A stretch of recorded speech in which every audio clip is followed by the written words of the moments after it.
Yeah, you coined the term stabilokracy, which is the investment basically that of the West in maintaining an order that is there, autocratic but stable. Since the whole order is crumbling in transatlantic relations, can stabilokracy be kept in the Western Balkans? Well, of course, the risk is that in the European Union now, people actually continue supporting stabilokracy exactly because they don't want to deal with another crisis, right? And I think we've seen this. The European Commission has been extremely silent on the protests in Serbia. There was one letter written by the commissioner about, in response to the letters she received, why she didn't make a statement. So this tells you something. The EU is not even concerned anymore. It's just making very bland statements. And has multiple reasons. One is stability. He's the evil one knows. He's a troublemaker, but he's one can work with. That's one argument. He seems manageable, and people worry that alienating him, i.e. confronting him, telling him that he's an autocrat, might push him in a way which makes him less predictable. And then there are business interests. And I think maybe if I would have used this term, which was actually originally coined by a Montenegrin colleague for Montenegro, I would say, it's not just about stability, it's also about business. Because, we have German interest in lithium mining in Serbia, which is beneficial for the German car industry. We have the French president selling French fighter jets to Serbia. These are all things which are about business, and which make him a good partner. And Vučić has been extremely skillful in fostering those relations, and offering, everybody a good deal. And that makes them also less eager to rock the boat. So then Kosovo finds itself in an awkward position of actually moving forward with democracy, deepening democracy, electoral democracy, and trying to strengthen some of the functions of a functioning democracy. But then it is perceived as rocking the boat. Isn't this very awkward? Yeah, absolutely. I mean, I think it's the paradox that, in the last decade, many countries in the region have become less democratic, and I'd say Kosovo has become more democratic, or at least has shown that it's a robust democracy where you have changes of governments and elections work fairly well. And there's little reward for that. There's little benefit for that. And of course, the autocrats use that. I mean, not just in the case of Kosovo, but I'm also thinking of North Macedonia, which, after 2016 made these compromises, changed the name to solve the dispute with Greece. And of course, from the perspective of the autocrats, from Vučić, he says, well, look, you're the fools. You make these things, and at the end you lose power and you get nothing in return. So yes, it's a terrible deal. I think it's a big mistake of the European Union to invest in autocrats. And also what comes with it, I think you get the argument sometimes saying, well, Kosovo is anyhow on our side because, Kosovo is not going to go to China and Russia for allies. So it has less space to maneuver than Serbia, which can play with that. But of course, at the end, you reward rewards those who threaten you or threaten the order, and you don't help your friends. And I think that's not a good arrangement. Yeah, well, the order is exactly inconsistent with your values, right? Yes, indeed. Yeah. Okay, so if it's 2025 that we have identified as a moment of change, if we said that in 2030 we will see Dodik in jail and President Vučić out of power, does this mean that in 2025 something happened with both the protests and this court procedure that has changed both things in Serbia and in Bosnia and Herzegovina? How did this affect the development of Kosovo in the next 5 years? Well, and I think there is good reason to believe that Dodik might have made his last threats on the political scene, and not because the institutions of Bosnia are so strong or because the European Union is so strong, but because He's somebody who's been making threats about secession on that for 20 years. He's been in power now for exactly that period. Right, Wolf. And then, at some point people just get bored with it. It just becomes, and now it's so clear that his threats of escalating and kind of threatening the state is linked with his personal political survival. And there are lots of other parties who get votes from Serbs in Bosnia who say, we maybe agree with the content, but, we're not going to stick our neck out to protect Dodik, who's actually stifling our democracy within Republika Srpska. So they are not very eager to support him.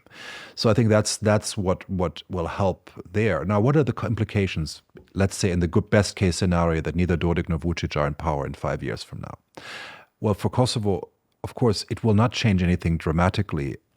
It will certainly open the door for maybe more meaningful dialogue with Serbia, which hasn't existed for years. I mean, Vučić has not been a genuine interlocutor. It will not change public opinion in Serbia, of course, overnight, because, it's been shaped by 12 years of propaganda. I mean, if you read the Serbian tabloids every day, one gets, one lives in a parallel universe.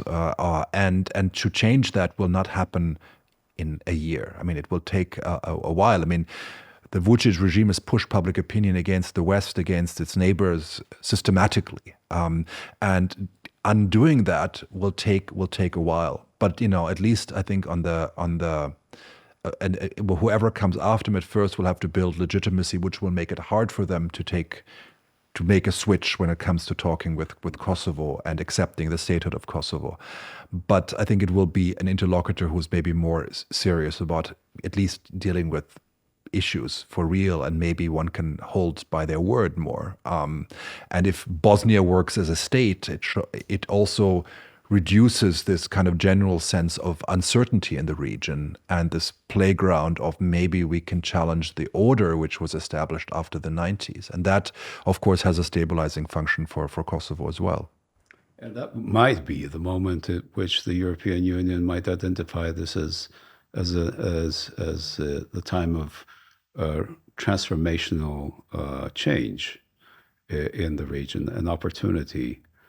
Because for the first time, probably you would have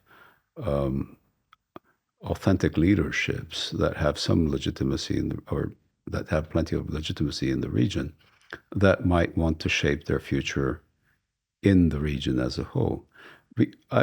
Because I was thinking, you have written extensively about external threats, third actors, China and the Arab world and Turkey, etc., their influence here. But I think the greatest dangers are not neither China nor the Iran or anybody else. We're speaking of dangers from within, right? Absolutely. I mean, the biggest threats are internal. I mean, they are, I mean, in many cases, the governments. I mean, if the role of, if you look at the role of China or Russia or anybody, any other external actor in the region, they're there because of governments. Governments invite them. They make deals with them. If the governments would say, no, we don't want to make deals, or we do them under rule of law, under fair conditions, then the whole situation would look very different. I mean, the highway in Montenegro, which was built and which brought Montenegro into a debt trap, it wasn't China imposing it. It was, the government of Milo Đukanović who wanted that deal. And the same in Serbia, and the same in North Macedonia, the same all throughout the region. So the threat is bad governments which are, don't care about their citizens, who want to enrich themselves, capture the state. And if you break that dynamic, then you can have a very different path for the region. Yeah, and it's probably an alarming time, because we are in a demographic decline, in which you see bus drivers from Bangladesh in Belgrade and Nepali waiters in Sarajevo, and now Hindu agricultural workers in Kosovo, which is something that, totally new. And we are joining now the rest of Europe in becoming old. Mm-hmm. Yeah, indeed. I mean, I was saying below the radar, the Western Balkans are becoming immigrant societies when, we never thought of the region as a place where people migrate to, but only from. But of course, this happened elsewhere in Europe just 20 years ago. I mean, look at Greece, which was a society where people left, and it's become an immigrant society. Many Albanians moved there, and then from other countries.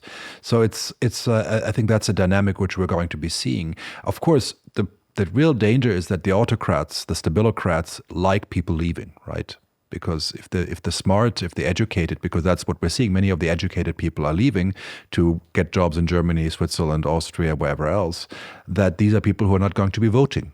And that's actually great. They send money back, so they sustain the system, but they are not politically active. And so you can, rule better. And if you have workers from Southeast Asia or elsewhere who are doing the job, or Chinese or Vietnamese workers in Serbia who are, working in diapers because and without their passports in barracks.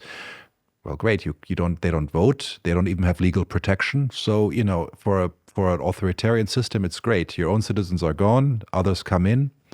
Those who are left are either not well educated or they are co-opted into the system. That's, I think, the danger. So in a certain way, you have to change that dynamic. I mean, not that the region probably will need migration to some degree in the future, but that people don't leave. Because, I mean, now when you talk to people who are leaving, they tell you they leave not because of money, you can get a decent job, but because they don't want to bribe to get healthcare. They want to go to the hospital and actually have a doctor. They want to not have to join a political party. This is what people are leaving. And I think, so if people feel that dynamic can change, then of course they might stay or they might even come back. But if they feel this is not the case, then I think these autocrats will strengthen, or these tendencies will strengthen. Churchill famously said, and this is my last question before we continue this conversation in a different mode, he famously said that you should never let a good crisis go to waste. If there's one thing that we can use from this crisis, both in this part of Europe and the rest of Europe, what is it? Well, I mean, I think if you're looking from the perspective of Kosovo, is I think that you can say it's a country which can sell the fact that it's been a steadfast supporter of Europe, of the European project, also, I mean, transatlantic in a certain way, whatever is left of it.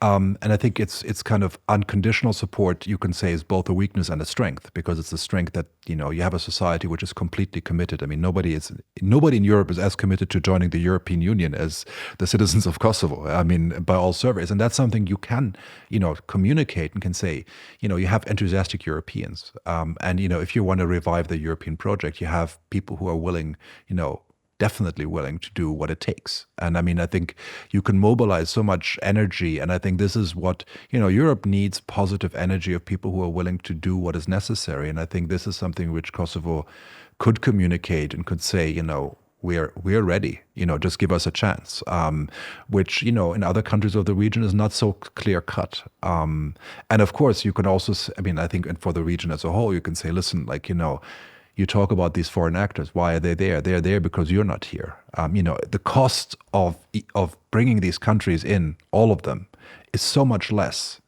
than the risks that Europe has. So if you want to have a success story, first get in the three, which are easier, Albania, Montenegro, maybe North Macedonia, give a push. And then if there's a new government in Serbia, in Bosnia, and then you can unlock this problem, which holds Kosovo back, and then you close this chapter, which just kind of keeps bugging Europe. I mean, it's, if you look at the map the EU distributes, you have two holes in Europe. One is Switzerland. Okay, you can live with it. It's not a real hole, but the other one is the Western Balkans, and so it's an embarrassment for the European Union.